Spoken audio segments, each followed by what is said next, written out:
In this video, I'm going to show you how to make image clickable in Webflow. So the first thing that we need to do is add in our image. Click on add elements and search up elements on or search up image on elements.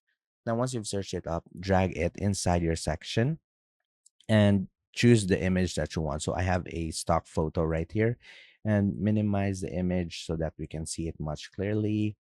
And in order for us to make this image clickable, all we need to do is add in a link block. So search for a link block in elements and drag it inside the element.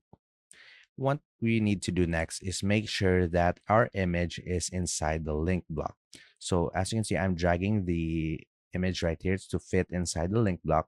And now let's set our link block to click the link block and click on element settings, and let's set it to, let's say, google.com, so it will take us to Google once we click the image. Now what we want to do next is click on preview so that we can try and click our image, and once we click our image it will take us to google.com. And that's about it. That's how to make image clickable in Webflow. If you have any questions, please let me know down in the comments and I'll do my best to help you out.